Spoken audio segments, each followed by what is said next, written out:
Jay, talk to us about where you were at vocally and with stage presence and your ability to control your voice and get it out the way that you wanted it to get out while still remaining authentic when we started working together at the beginning of the summer. The reason why I worked with you is because I wanted to do television reporting, television anchoring, television journalism. That's where my career passions lie. And I knew that I was comfortable on camera and I knew that my TV writing was good, but something that always nagged at me was my voice just sounded too high, not authoritative or assertive enough. I told Michael this earlier, but like sometimes I would like take phone calls and I would get ma'amed because they call me ma'am. I'm like, you know, would rather not have that while I'm trying to, work and be professional. And then there was another time freshman year of college where we were recording this like podcast for class and I said a line and it was really high and my friends like still drag me for it. That's why I knew I wanted to get more work in, more reps in, more training in, just so I can strengthen my voice, so I can strengthen my diction and make sure that I have the best presentable voice I can whenever I am reporting for television. And so after the work I've done with Michael, with you, I'd say I improved tenfold. My voice is deep, it's assertive, it's something that I would want to hear if I'm on television. And again, if that's something I have to keep working towards in order to maintain it at this level, I feel like I can understand so much more of what I'm saying, both in terms of my daily conversations and when I am reporting for television. It's just been strengthened both ways. I just want to keep working at this, keep sending tapes, keep getting reps in order to keep my voice at this level. And I was at an internship at Fox 5 DC and I posted one of my clips of me practice anchoring to my Instagram. This was after I've been working with Michael. And my friends, I had two individual friends message me and they both said the same thing. Jay, we're not just saying this because we're your friends, but that clip of you anchoring was awesome. Like it was really, really good. That was legit. And I was like, thank you guys. I really appreciate that. Whoa, dude, what did that feel like? Felt very validating because I'd been doing work like both with you and by myself in terms of my voice deepening, in terms of my diction, in terms of how to actually talk and react like a news anchor, but like a natural news anchor, not like someone who's either pretending too much or who's someone who just doesn't have a screen presence at all. And so the work that I was putting in was being recognized and appreciated, and it was a very good feeling. Just talking about you got to be looking at what you have gotten done, not at what have I not gotten done or this could be better. What was the biggest surprise for you of learning to look at your voice and use your voice this way?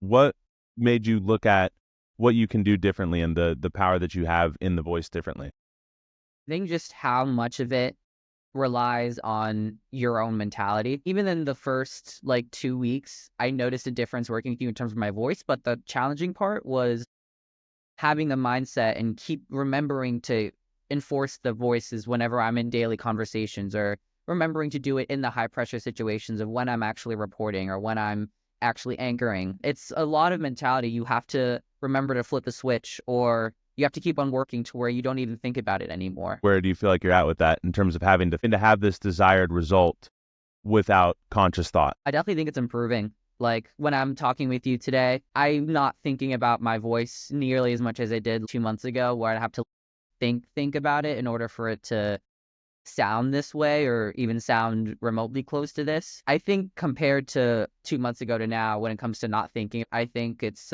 definitely improved. Was there any kind of identity shift that happened for you as you were settling into and marinating in this voice? Yeah, I feel like a lot of the times, like I mentioned before that I used to get mammed on the phone, and whenever that would happen, it would be because it was funny enough, it was like a customer service situation, whether it be I worked at a restaurant or I worked at a television studio answering phones. Like whenever people would call me ma'am, it was because I was like I was like helping customers out and I was trying to like appease their needs, and like that's why my voice is high and I'm like all nice and presentable and fluffy and all that.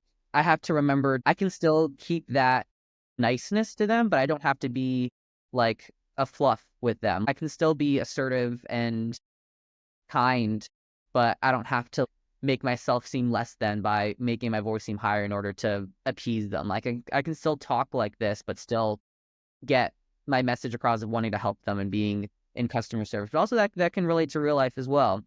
If I want to get on someone's good side or appease someone, whether it be someone that's in a higher position of power than me, making my voice higher doesn't help anything. That used to be the first thing I do. Like maybe if I make my voice higher, like again, I'm not thinking about this while I'm doing it, but subconsciously sometimes I was like, maybe if my voice is higher, then they'll see my side or whatever. But I can still communicate like this and get my point across at the same time. Did you notice this summer stepping into that role of being more assertive and displaying or signaling competence while still having kindness without trying to supplicate yourself? Yes. I noticed that a lot at my internship at Fox 5 DC, because I think at the very beginning it'd be like, "Hi, how are you? My name is Jay. Very nice," like higher, but I was still showing that I was in awe of their work and being appreciative and wanting to learn more without my voice sounding as high and like a high-pitched kid wanting to learn. Like I was still like absorbing the information, asking questions, being impressed by what they do, but still communicating in the way that I am now. What results came from that? I just felt more confident with myself. Like, I felt like they weren't just seeing me as some giddy kid. They saw me as someone who will become a professional one day. And that assurance made me more confident in myself and my work and what I've done so far as a journalist and at my internship as well. So I think that whole process resulted from just continuing to talk like this in a day-to-day life. Sorry, say that one more time without dying there at the end. Say that how you would say that in the newsroom. Just that whole process there made me realize how important it is to continue talking like this in my day-to-day life. So small, so powerful, dude. Did you feel that?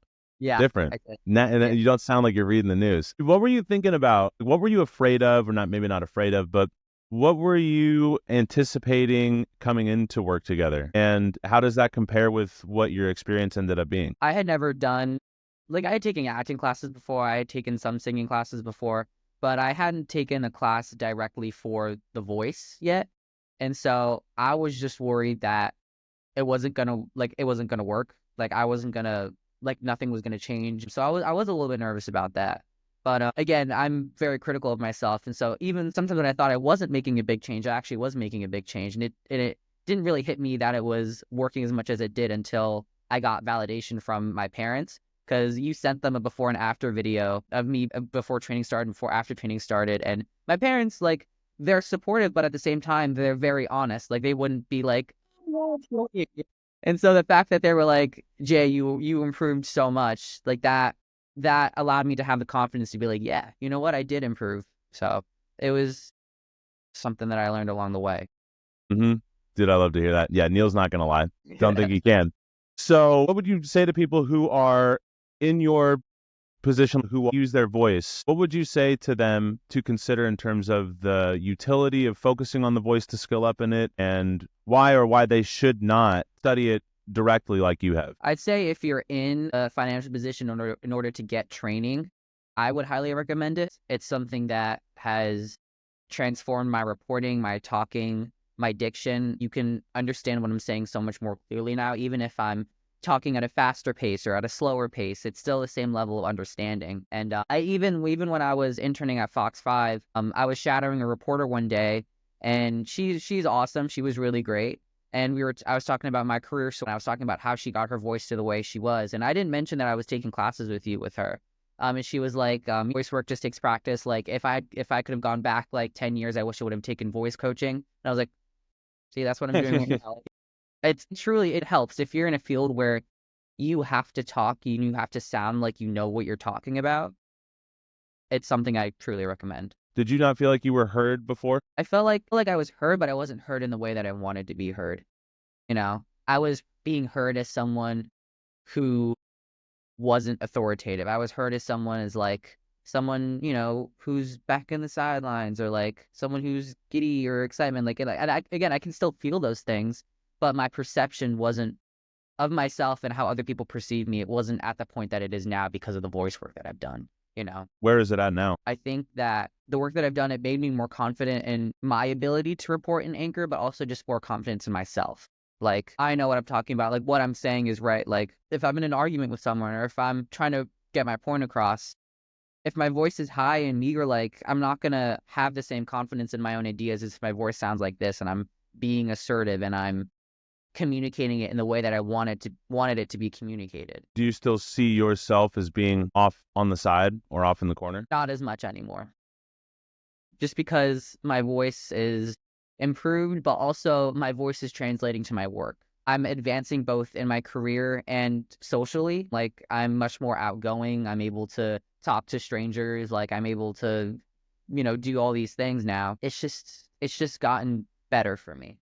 So if you don't see yourself as off in the corner or off on the side, where do you see yourself? I don't see myself as at the center. I don't think I ever will, just because I don't want to think like that. But I see myself as just being there, just being involved, just having a voice. Yeah, you're in the arena. You're in the conversation.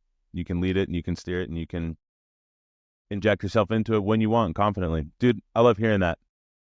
Anything you'd say to people who are on the fence about coming to do this work that you've done, that you've had such transformation through? I encourage everyone to do the work on their own, whether it be looking up videos or practicing speaking, speak in front of a mirror, record yourself, watch it back. Like, that's all stuff you can do.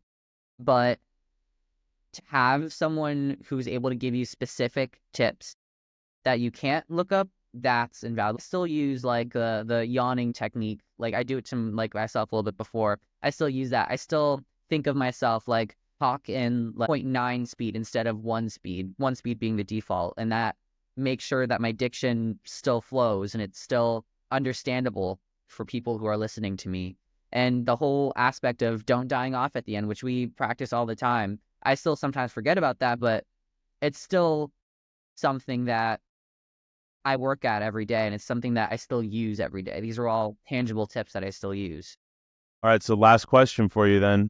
What wisdom do you want to share with the people who are inspired by what you're saying? And what do you have to say to the people about the process of finding and the process of unleashing your voice to speak boldly? It can be as much of a physical transformation of making your voice vibrate in the way that you want it to, of speaking to fill a room, but at the end of the day, it's mental. Like, you have to believe that you can do it. You have to believe that you know what you're talking about. And once you do that, your voice work will follow. Wisdom. Let's go, dude. An unleashed voice before me. All right, I'm going to stop this recording.